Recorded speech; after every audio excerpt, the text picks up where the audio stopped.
안녕하세요. 이번 강의에서는 4강 벡터의 차와 스칼라 곱이라는 걸 한번 배워보도록 하겠습니다. 저번 강의까지 벡터의 합에 대해서 우리가 배웠었죠?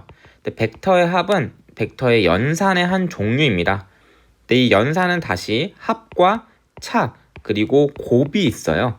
그 중에 이제 차와 곱을 배울 건데 이 곱은 세 가지가 있습니다. 총 우리가 벡터에 대해서 할 수 있는 곱은 세 가지가 있는데 하나는 스칼라 곱, 오늘 배우는 거고 나머지 하나는 내적, 그리고 또 하나가 외적이라 그래서 그 내적과 외적은 좀 뒤에 가야지 이해를 할 수가 있습니다. 이번 강의는 스칼라 곱까지만 우리가 연산을 배워보도록 하겠습니다. 벡터의 차 이제 먼저 볼 건데 똑같이 두 벡터가 분명히 주어질 겁니다. 벡터의 차를 구하라고 하면은 이 두 벡터가 주어졌을 때 A 플러스 B 벡터는 어떻게 구했죠?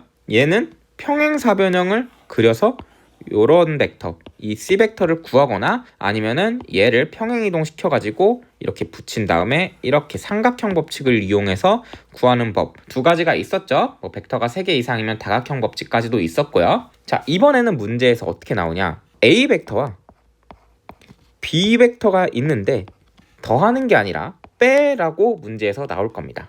그러니까 이 빼는 기호를 이렇게 쓸 수가 있어요. 이건 어떻게 처리를 하냐? 합에 비해서 굉장히 간단합니다. 이 식을 이렇게 쓸 수가 있을 것 같아요.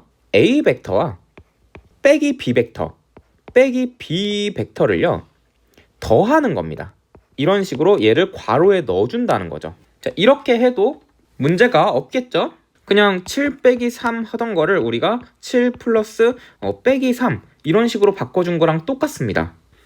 근데 이렇게 식의 구조를 바꿔주면은 얘가 좀 눈에 띌 수가 있어요. 마이너스 B 벡터. 마이너스 B 벡터 우리가 언제 배웠었죠? 한번 배운 적이 있습니다. 저저번 강의에서 이 마이너스 기호를 벡터 앞에 붙이면 얘는 역벡터에 해당한다라는 얘기를 했었습니다. 시점이 여기로 바뀌고 길이는 똑같고 방향은 정반대인 얘가 되는 거예요. 지금 이 형광색으로 되어 있는 게 마이너스 B 벡터가 되는 거죠. 그러면 A 벡터 빼기 B 벡터를 하는 거는 A 벡터에다가 역벡터를 더하는 것과 똑같다라는 말이 됩니다. 그림을 한번 그려보면은 A 벡터는 똑같이 이렇게 그리겠습니다.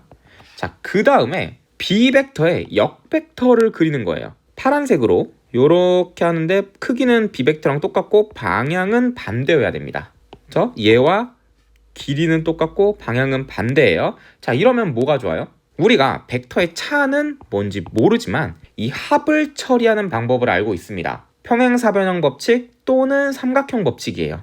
삼각형 법칙을 씁시다. 왜냐면 종점과 시점이 이미 일치가 되어 있기 때문에 얘를 더하면 삼각형 법칙은 이 마지막 선을 연결해주면 된다라고 얘기를 했었죠. 가장 첫 점과 가장 끝점을 연결해주면 됩니다. 자, 기호도 매겨주면은 얘는 A 벡터였죠, 그대로. 그 다음에 파란색은 B 벡터의 역벡터를 취한 겁니다. 그리고 결과인 이 C 벡터가 A 벡터 빼기 B 벡터의 최종 결과가 되는 겁니다. 이 식을 좀 이렇게 옮겨줍시다. 자, 여기까지가 벡터의 차에 대한 내용이에요. 한 번만 요약을 해보면 A 벡터와 B 벡터가 이렇게 주고 차를 구해봐. 이 두 벡터의 차를 구해봐 하면은 이 C 벡터를 구하면 되는데 얘를 어떻게 구해라? 역벡터의 합의 형태로 구하라는 겁니다. 벡터의 차는요 역벡터의 합이에요. 이런 생각으로 구해주면 됩니다. 자, 이거 형광펜 한번 이렇게 쳐줄게요. 이게 가장 핵심인 부분이었어요, 지금 슬라이드에서. 그 다음에 벡터의 스칼라 곱이라는 것도 한번 해볼게요. 이제 스칼라 곱이라는 거는 벡터에다가 무언가를 곱할 건데 그게 바로 스칼라라는 거예요. 스칼라는 크기만 갖는 애, 벡터는 크기와 방향을 둘 다 갖는 애라고 얘기를 했어요. 그러면 크기만 갖는 애를 곱한다는 게 무슨 얘기냐? 크기만 갖는 애는요 어떤 특징이 있냐면 숫자로 표현이 가능합니다. 숫자로. 그래서 스칼라는 우리가 그냥 여기서 숫자라고 생각을 하시면 돼요. 이 형태가 스칼라 곱의 형태거든요. 어떤 A 벡터가 주어졌는데 이 A 벡터에다가 숫자를 곱하는 거예요. 숫자. 그게 바로 스칼라 곱이라는 겁니다. 그럼 숫자가 아닌 형태도 있나요? 네, 벡터를 그냥 곱할 때도 있어요. 어떤 A 벡터가 있는데 이 앞에다가 그냥 비벡터를 곱할 수도 있습니다. 그러니까 얘를 내적이라고 부르고 외적도 앞에 벡터가 곱해져 있는 형태 중 하나입니다. 그러니까 내적, 외적은 벡터를 곱하는 거, 그리고 스칼라 곱은 숫자를 곱하는 겁니다. 자, 그럼 좀 더 자세히 알아보면요, 연산이라는 게 어떤 새로운 걸 만들어내는 거란 얘기를 했었죠. 기존의 것과 기존의 것을 연산시키면 어떤 새로운 것이 나온다.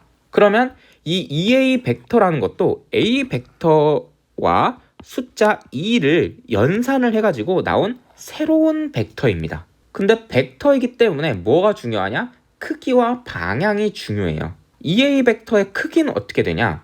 A 벡터의 2배가 되는 겁니다. 이 앞에 있는 스칼라 배가 되는 거예요. 이 EA 벡터라는 것 자체가 A 벡터를 2번 더했다라는 거예요. 2 곱하기 3이 3을 2번 더하라는 것과 비슷한 맥락입니다. 그럼 A 벡터를 2번 더했어? 그럼 당연히 크기가 2배가 되는 거겠죠? 여기 써 있는 것만큼. 방향은요? 방향은 A 벡터만 2번 더했기 때문에 방향은 A 벡터와 똑같습니다. 자, 이걸 한국말로 다시 정리를 하면은 벡터의 스칼라배를 벡터 하나를 표시를 해주고 보통 C라는 기호로 나타내게 됩니다. C, A 벡터. A 벡터를 스칼라배 하라는 거예요. 이 C가 스칼라입니다. 자, 얘는 A 벡터를 C번 더하라는 말과 똑같은 거고, 이때 중요한 건 이 C, A 벡터의 크기와 방향을 알아보는 게 중요합니다. 크기와 방향. 방향을 먼저 해보면 방향은 그냥 A 벡터와 동일합니다. 크기는요? 크기는 A 벡터의 크기에 C배를 하면 됩니다. A 벡터 크기의 C배. 자, 근데 얘를 이 한국말을요, 수학적으로 표현할 수가 있습니다. 크기를 나타내는 수학적 표현은 절대값입니다. A 벡터의 절대값. 이걸 언제 배웠냐면은 중학교 때 마이너스 3의 크기는 여러분 3입니다. 3. 그때는 이제 거리라는 표현을 썼었죠. 마이너스 3의 크기는 3인데 이거를 우리가 나타내기 위해서 절대값을 표현했던 기억이 있습니다. 절대값을 씌우면은 크기라는 수학적 표현이 된다라는 거를 여러분이 계속 기억을 해 주셔야 돼요. 그럼 A 벡터 크기의 C배니까 얘 숫자에다가 C를 이렇게 곱해주면 되겠네요. 이게 C A 벡터의 크기를 나타내는 표현입니다. 그리고 방향은 A 벡터와 동일하다. 얘를 알아보는 게 중요하다. 크기와 방향을 알아보는 건 벡터이기 때문에 중요하다라는 말을 했습니다. 이번 강의 개념은 여기까지고 합, 차, 곱을 여러분이 복습을 잘 해주셔야지 벡터 문제를 좀 수월하게 풀 수가 있습니다. 저는 다음 강의에서 벡터의 다른 내용으로 찾아뵙도록 하겠습니다. 감사합니다.